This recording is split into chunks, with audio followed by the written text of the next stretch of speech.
Big boss season 10 ಮುಗಿದು ಕೆಲವು ತಿಂಗಳುಗಳೇ ಕಳೆದಿದೆ.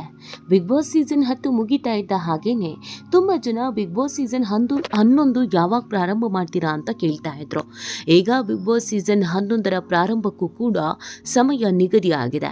ಹಾಗಿದ್ರೆ ಬಿಗ್ ಬಾಸ್ ಸೀಸನ್ 11 ಯಾವಾಗ, ಎಲ್ಲಿ ನಡೆಯುತ್ತೆ, ಯಾರ್ಯಾರೆಲ್ಲ ಇದರಲ್ಲಿ ಭಾಗಿಯಾಗ್ತಾರೆ, ಅದರ ಪಿನ್ ಟು ಪಿನ್ ಮಾಹಿತಿಯನ್ನ ಈ ವಿಡಿಯೋದಲ್ಲಿ ಸಂಪೂರ್ಣವಾಗಿ ನಿಮ್ಮ ಮೆಗಾ ಸುದ್ದಿ ನಮಗೆ ತಿಳಿಸ್ಕೊಡುತ್ತೆ. ಆದರೆ ಇಲ್ಲಿವರೆಗೂ ನಮ್ಮ ಚಾನೆಲ್ ಅನ್ನು ಸಬ್ಸ್ಕ್ರೈಬ್ ಮಾಡಿಲ್ಲ ಅಂದರೆ ಈಗಲೇ ಸಬ್ಸ್ಕ್ರೈಬ್ ಮಾಡಿ. ಹೆಚ್ಚಿನ ಮಾಹಿತಿಗಾಗಿ ಬೆಲ್ ಐಕಾನ್ ಅನ್ನು ಪ್ರೆಸ್ ಮಾಡೋದನ್ನ ಮರೆಯಬೇಡಿ. ಬಿಗ್ ಬಾಸ್ ಕನ್ನಡದ ಅತಿ ದೊಡ್ಡ ರಿಯಾಲಿಟಿ ಶೋ ಅಂತ ಕರೆಸಿಕೊಳ್ಳುವಂತ ಈ ಬಿಗ್ ಬಾಸ್ಗೆ ಅದರದ್ದೇ ಆದಂಥ ಒಂದಷ್ಟು ಫ್ಯಾನ್ ಫಾಲೋವರ್ಸ್ ಇದ್ದಾರೆ. ಬಿಗ್ ಬಾಸ್ ಅಂದಿದ ತಕ್ಷಣ ತುಂಬ ಜನ ನೆಗೆಟಿವ್ ಆಗೂ ಮಾತಾಡ್ತಾರೆ. ಆದರೆ ಹಾಗೆ ನೆಗೆಟಿವ್ ಆಗಿ ಮಾತಾಡೋರೆ ಅತಿ ಹೆಚ್ಚಾಗಿ ಬಿಗ್ ಬಾಸ್ ಅನ್ನು ನೋಡೋದು.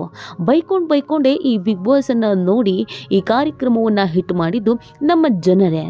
ಈಗ ಸೀಸನ್ 10 ತುಂಬಾನೇ ಕಿರಿಕಿರಿಯಾಗಿತ್ತು, ತುಂಬಾನೇ ಗಲಾಟೆಗಳಾಗ್ಬಿಟ್ಟಿತ್ತು. ಬಂದವ್ರು ಎಲ್ರೂ ನಾನು ನಂದೆ ಅನ್ನುವಂಥ ಈಗೋ ಪ್ರಾಬ್ಲಮ್ ಇಟ್ಕೊಂಡವರೇ ಆಗಿದ್ರು. ಸೊ ಹಾಗಾಗಿ ತುಂಬ ಚೆನ್ನಾಗೇನೆ ಈ ಬಿಗ್ ಬಾಸ್ ಮೂಡ್ ಬಂತು. ಆ ಸಕ್ಸಸ್ ಅನ್ನು ನೋಡಿ ಈ ಬಾರಿ ಅಂದರೆ ಬಿಗ್ ಬಾಸ್ ಸೀಸನ್ 11 ಆದಷ್ಟು ಬೇಗ ಶುರು ಮಾಡಬೇಕು ಅಂತ ಟೀಮ್ ಕೂಡ ಪ್ಲಾನ್ ಮಾಡ್ಕೊಂಡಿತ್ತು. ಅದರಂತೆಯೇ ಬಿಗ್ ಬಾಸ್ ಸೀಸನ್ 11ಕ್ಕೆ ಎಲ್ಲ ರೀತಿಯಾದಂಥ ತಯಾರಿಯನ್ನ ಮಾಡಿಕೊಂಡು ಇದೀಗ ಹೆಸರು ಫೈನಲ್ ಆಗಿದೆ. ಹೌದು, ಈ ಬಾರಿ ಕಾಂಟ್ರವರ್ಸಿ ಆದವರು, ನೋವನ್ನು ತಿಂದವರು, ಇವರಿಗೆಲ್ಲರನ್ನ ಈ ಬಿಗ್ ಬಾಸ್ ಒಳಗೆ ಕರ್ಕೊಂಡು ಬರೋದಕ್ಕೆ ಪ್ರಯತ್ನವನ್ನು ಮಾಡಲಾಗಿದೆ. ಕಳೆದ ಬಾರಿಯ ಸಕ್ಸಸ್ಸನ್ನು ಹಾಗೇ ಮೇಂಟೈನ್ ಮಾಡಬೇಕು ಅಂತಂದರೆ ಅನಿವಾರ್ಯತೆಯಿಂದ ಈ ಬಾರಿಯೂ ಕೂಡ ಯಾರ್ಯಾರು ಬಂದರೆ TRP ಇರುತ್ತೆ, ಯಾರ್ಯಾರು ಬಂದರೆ ಜನ ನೋಡ್ತಾರೆ ಅನ್ನುವಂಥ ಲೆಕ್ಕಾಚಾರವನ್ನು ಹಾಕಿಕೊಂಡೇ ಈ ಬಾರಿ ಕರೆಸಲಾಗ್ತಾ ಇದೆ. ಎಂದಿನಂತೆ ಈ ಬಾರಿ ಹೀರೋ, ಹೀರೋಯಿನ್ಸ್, ಪೋಷಕ ಪಾತ್ರಧಾರಿ, ಕಾಮಿಡಿಯನ್, ಹಾಗೇನೆ ಕ್ರಿಕೆಟರ್ಸ್, ಜೊತೆಗೆ ಬಿಸ್ನೆಸ್ ಮ್ಯಾನ್ಸ್, ಜೊತೆಗೆ ಸೋಷಿಯಲ್ ಮೀಡಿಯಾ ಸ್ಟಾರ್ಸ್ ಇವರು ಎಲ್ಲರೂ ಕೂಡ ಬಿಗ್ ಬಾಸ್ನಲ್ಲಿ ಇರಲಿದ್ದಾರೆ. ಈಗ ಆಲ್ರೆಡಿ ಹೊರಗಡೆ ಟ್ರೋಲ್ ಆದವರು, ಹೆಸರು ಮಾಡಿದವ್ರೆ ಈ ಬಾರಿ ಮತ್ತೊಮ್ಮೆ ಬಿಗ್ ಬಾಸ್ ಮನೆಯೊಳಗೆ ಎಂಟ್ರಿ ಕೊಡೋದಕ್ಕೆ ಸಜ್ಜಾಗಿದ್ದಾರೆ. ಹಾಗಿದ್ರೆ ಸಂಪೂರ್ಣವಾದಂಥ ಡೀಟೇಲ್, ಯಾರ್ಯಾರು ಬಿಗ್ ಬಾಸ್ ಮನೆಯೊಳಗೆ ಹೋಗೋದಕ್ಕೆ ತಯಾರಿ ಮಾಡ್ಕೊಂಡಿದ್ದಾರೆ, ಲಗೇಜ್ ಪ್ಯಾಕ್ ಮಾಡ್ಕೊಂಡಿದ್ದಾರೆ, ಯಾವಾಗ ಬರ್ತಾರೆ, ಇದನ್ನ ನಿಮ್ಮ ಮುಂದೆ ಇಡ್ತಾ ಇದ್ದೀವಿ ನೋಡಿ. ಈಗಾಗಲೇ ಅವ್ರು ಬರ್ತಾರೆ, ಇವ್ರು ಬರ್ತಾರೆ ಅನ್ನುವಂಥ ಒಂದಷ್ಟು ಸುದ್ದಿಗಳು ವೈರಲ್ ಆಗ್ತಾ ಇದೆ. ಅದನ್ನು ನೀವು ಕೂಡ ನೋಡಿರ್ಬೋದು. ಸೊ ಎಂದಿನಂತೆ ಈ ಬಾರಿ ಹೀರೋಯಿನ್ ಗ್ಲಾಮರಸ್ ಅಂತ ಬಂದಾಗ ಸುಕೃತ ನಾಗ್ ಕನ್ಫರ್ಮ್ ಆಗಿ ಬರ್ತಾರೆ ಅನ್ನೋದನ್ನ ಹೇಳಲಾಗಿದೆ. ಲಗೇಜ್ ಕೂಡ ಪ್ಯಾಕ್ ಆಗಿದೆಯಂತೆ. ಯಾಕಂದರೆ ಸುಕೃತ ನಾಗ್ ಸ್ಟಾರ್ ಸುವರ್ಣದಲ್ಲಿ ಬರ್ತಾ ಇದ್ದ ಕನ್ನಡ ಮೀಡಿಯಂ, ಕಾವೇರಿ ಕನ್ನಡ ಮೀಡಿಯಂ ಸೀರಿಯಲ್ನಲ್ಲಿ ಕಾಣಿಸ್ಕೊಳ್ತಾ ಇದ್ರು. ಅದೇ ಏಕ್ದಮ್ ಆಗಿ ಇದ್ದಕ್ಕಿದ್ದ ಹಾಗೇನೆ ಆ ಸೀರಿಯಲ್ಗೆ ಗುಡ್ ಬೈ ಹೇಳಿಬಿಟ್ರು. ಸೊ ಗುಡ್ ಬೈ ಹೇಳ್ತಾ ಇದ್ದ ಆಗ್ಲೇ ಎಲ್ರಿಗೂ ಕನ್ಫರ್ಮೇಷನ್ ಸಿಕ್ಕಿತ್ತು, ಸುಕೃತ ನಾಗ್ ಬಿಗ್ ಬಾಸ್ ಮನೆಗೆ ಬರ್ತಾ ಇದ್ದಾರೆ, ಆ ಕಾರಣಕ್ಕಾಗಿ ಈ ಒಂದು ಸೀರಿಯಲ್ಗೆ ಗುಡ್ ಬೈ ಹೇಳಿದ್ದಾರೆ ಅಂತ.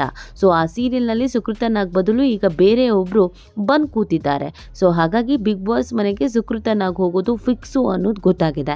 ಅಗ್ನಿಸಾಕ್ಷಿ ಮುಖಾಂತರವಾಗಿ ಜನಮನ ಗೆದ್ದಿದ್ದಂಥ ಸುಕೃತ ನಾಗ್ ಬಗ್ಗೆ ತುಂಬ ಜನಕ್ಕೆ ವಿಚಾರ ಗೊತ್ತಿಲ್ಲ. ಆಕೆಯ ಪರ್ಸನಲ್ ಲೈಫ್ ಏನು, ಆಕೆಯ ವಯಸ್ಸೆಷ್ಟು, ಮದುವೆ, ಹುಡುಗ, ಲವ್ವು, ಫ್ಯಾಮಿಲಿ ಇದ್ಯಾವುದ್ರ ಬಗ್ಗೆನೂ ಕೂಡ ಆಕೆ ಎಲ್ಲೂ ಹೇಳ್ಕೊಂಡು ಇಲ್ಲ, ಬಿಟ್ಕೊಟ್ಟು ಇಲ್ಲ. ಸೊ ಬಿಗ್ ಬಾಸ್ ಮನೆಗೆ ಬಂದ ಮೇಲೆ ಈಕೆಯ ಬಗ್ಗೆ ಕಂಪ್ಲೀಟ್ ಆಗಿ ತಿಳ್ಕೊಳ್ಬಹುದು ಅಂತ ಹುಡುಗರು ಕಾಯ್ಕೊಂಡು ಕೂತಿದ್ದಾರೆ. ಇನ್ನೊಬ್ರು ಸೋಷಿಯಲ್ ಮೀಡಿಯಾ ಸ್ಟಾರ್ ಮತ್ತು ಅನೇಕ ರೀತಿಯಾಗಿ ಸದ್ದು ಮಾಡಿದವರು ವರ್ಷ ಕಾವೇರಿ ಬಾಯ್ ಫ್ರೆಂಡ್ ವರುಣ್ ಕೂಡ ಬಿಗ್ ಬಾಸ್ಗೆ ಬರ್ತಾ ಇರೋದು ಕನ್ಫರ್ಮ್ ಆಗಿತ್ತು ಕಳೆದ ವಾರ. ಸೊ ವರುಣ್ ಬಂದ ಮೇಲೆ ವರ್ಷ ಇದ್ರೇನೆ TRP. ಇವರಿಬ್ಬರ ಬ್ರೇಕಪ್ ಕತೆ ಅಂತೂ ತುಂಬಾನೇ ಇಂಟ್ರೆಸ್ಟಿಂಗ್ ಆಗಿತ್ತು. ಯಾವುದೋ ಹೀರೋಯಿನ್ ಬ್ರೇಕಪ್ ಮಾಡ್ಕೊಂಡಿದ್ದ ರೇಂಜಲ್ಲಿ ಇವರಿಬ್ಬರ ಬ್ರೇಕಪ್ ಸೋಷಿಯಲ್ ಮೀಡಿಯಾದಲ್ಲಿ ಸಿಕ್ಕಾಪಟ್ಟೆ ಸದ್ದು ಮಾಡಿತ್ತು. ಸೊ ಹಾಗಾಗಿ ಇಬ್ಬರನ್ನು ಒಂದೇ ಮನೆ ಕೂಡ ಹಾಕಿದ್ರೆ TRP ಚೆನ್ನಾಗಿರುತ್ತೆ. ಮಾತಾಡ್ತಾರೋ ಮಾತಾಡಲ್ವೋ, ಬಗೆಹರಿಸ್ಕೊಂಡು ಒಂದಾಗಲ್ವೋ, ಜಗಳಗಳು ಮಾಡ್ಕೊಳ್ತಾರೋ ಇದೆಲ್ಲವೂ ಕೂಡ ಗೊತ್ತಾಗತ್ತೆ. ಸೊ ಇನ್ನೊಬ್ರು ಸೋಷಿಯಲ್ ಮೀಡಿಯಾ ಸ್ಟಾರ್ ರೇಷ್ಮಾ ಮೊದಲಿಗೆ ನೆಗೆಟಿವ್ ಆಗಿ ಟ್ರೋಲ್ ಆದವ್ರೆ. ಕಾಮಿಡಿ ಮಾಡ್ಕೊಂಡೇ ಜನ ಇವರನ್ನು ನೋಡೋಕೆ ಶುರು ಮಾಡಿದ್ರು. ಅದೇ ರೇಷ್ಮಾ ಗಿಚ್ಚಿಗಿಲಿಗೆಲ್ಲ ಬಂದರು. ಸೊ ಇದೀಗ ರೇಷ್ಮನ್ ಹಿಡಿಯೋಕ್ಕೆ ಸಾಧ್ಯ ಆಗ್ತಾ ಇಲ್ಲ. ಸೊ ಗಿಚ್ಚಿಗಿಲಿಗಿಲಿ ಕೂಡ ಮುಗಿಲೇಬೇಕು ಬಿಗ್ ಬಾಸ್ ಪ್ರಾರಂಭ ಆದರೆ. ಸೊ ಹಾಗಾಗಿ ಬಿಗ್ ಬಾಸ್ ಗಿಚ್ಚಿಗಿಲಿಗಿಲಿ ಮುಗಿತಾ ಇದ್ದ ಹಾಗೇನೆ ಬಿಗ್ ಬಾಸ್ಗೆ ರೇಷ್ಮನನ್ನು ಹಾಗೆ ಶಿಫ್ಟ್ ಮಾಡೋದಕ್ಕೆ ಈಗಾಗಲೇ ತಯಾರಿ ಮಾಡಿಕೊಳ್ಳಲಾಗಿದೆ. ಸೊ ರೇಷ್ಮಾ ಬರೋದು ಫಿಕ್ಸು. ಇನ್ನೊಂದು ಭವ್ಯ ಗೌಡ, ಗೀತಾ ಸೀರಿಯಲ್ ಮುಖಾಂತರವಾಗಿ ಕಲರ್ಸ್ ಕನ್ನಡದಲ್ಲೇ ಬಹು ವರ್ಷಗಳ ಕಾಲ ಜನರನ್ನ ರಂಜಿಸಿದವರು ಇದೇ ಭವ್ಯ ಗೌಡ. ಯಾವಾಗ ಗೀತಾ ಸೀರಿಯಲ್ ಮುಗಿತೋ ಭವ್ಯ ಗೌಡ ಸೈಲೆಂಟ್ ಆಗಿಬಿಟ್ರು. ಯಾಕಂದರೆ ಯಾವುದೇ ಆಫರ್ಗಳು ಸದ್ಯಕ್ಕೆ ಅವ್ರ ಕೈಯಲ್ಲಿ ಇಲ್ಲ. ಈಗ ಸದ್ಯಕ್ಕೆ ಅವರು ಒಬ್ಬಂಟಿಯಾಗಿ ಸುಮ್ಮನೆ ಇದ್ದಾರೆ. ಸೊ ಹೀಗಿರ್ಬೇಕಾದ್ರೆ ಅವರಿಗೊಂದು ಅವಕಾಶ ಕೊಡಬೇಕಲ್ವಾ. ಕಲರ್ಸ್ ಕನ್ನಡದಲ್ಲಿ ಇದೊಂದು ಕಾಮನ್ ವಿಚಾರ. ಯಾರಾದರೂ ಹೀರೋಯಿನ್ಸ್ ಸೈಲೆಂಟಾಗಿ ಸೀರಿಯಲ್ ಮುಗಿದ ಮೇಲೆ ಸುಮ್ಮನೆ ಮನೇಲಿ ಕೂತಿರ್ತಾರೋ ಅವ್ರಿಗೆ ಯಾವ್ದಾದ್ರು ಒಂದು ಅವಕಾಶ ಕೊಡೋದು. ಸೊ ಭವ್ಯ ಗೌಡಗೆ ಅವಕಾಶ ಫಿಕ್ಸು. ಇನ್ನು ಜೀ ಕನ್ನಡದಲ್ಲಿ ಬಹು ವರ್ಷಗಳ ಕಾಲ ಪ್ರಸಾರವಾದಂಥ ಪಾರುವಿನಲ್ಲಿ ಮೋಕ್ಷಿತಾ ಪೈ ಮೊದಲ ಹೀರೋಯಿನ್ ಆಗಿ ನಟಿಸಿದ್ರು. ಸೊ ಪಾರು ಮುಗಿದು ಕೂಡ ತುಂಬ ದಿನಗಳೇ ಕಳೆದಿದೆ. ಪಾರುನು ಯಾವುದೇ ಅವಕಾಶ ಇಲ್ಲದೇನೆ ಇದ್ದಾರೆ. ಪಾರು ಅಂತಂದರೆ ತುಂಬ ಜನರು ಇಷ್ಟಪಡ್ತಾರೆ, ಫ್ಯಾನ್ ಫಾಲೋವಿಂಗ್ ಕೂಡ ಇದೆ. ಗ್ಲಾಮರಸ್ ಅಂತ ಬಂದಾಗ ಕೂಡ ಆಕೆ ಸೂಪರು. ಹಾಗಾಗಿ ಪಾರುನ ಕರ್ಕೊಂಡು ಬರಬೇಕು ಅಂತ ಫಿಕ್ಸ್ ಆಗಲಾಗಿದೆ.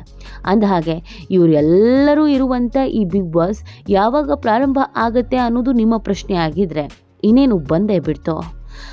ಇನ್ನು ಒಂದೇ ತಿಂಗಳು ಬಾಕಿ ಇದೆ. ಸೆಪ್ಟೆಂಬರ್ ಮುಗಿತಾ ಇದ್ದ ಹಾಗೇನೆ ಅಕ್ಟೋಬರ್ನಲ್ಲಿ ಬಿಗ್ ಬಾಸ್ ಪ್ರಾರಂಭ. ಅಕ್ಟೋಬರ್ 2 ಅಥವಾ 3ನೇ ವಾರದಲ್ಲಿ ಬಿಗ್ ಬಾಸ್ ಪ್ರಾರಂಭವಾಗ್ತಿದೆ. ಸೊ ನೀವು ಕೂಡ ತಯಾರಿ ಮಾಡ್ಕೊಳ್ಳಿ ಆದಷ್ಟು ಬೇಗ ಬಿಗ್ ಬಾಸನ್ನು ನೋಡೋದಕ್ಕೆ ಮತ್ತು ಎಂಜಾಯನ್ನು ಮಾಡೋದಕ್ಕೆ. ಇನ್ನು ಯಾರ್ಯಾರು ಬರಬೇಕಿತ್ತು ಅನ್ನೋದು ನಿಮ್ಮ ಅಭಿಪ್ರಾಯ ಇದ್ದರೆ ಅದನ್ನು ಕಮೆಂಟ್ ಮಾಡಿ ತಿಳಿಸೋದನ್ನು ಮರಿಬೇಡಿ.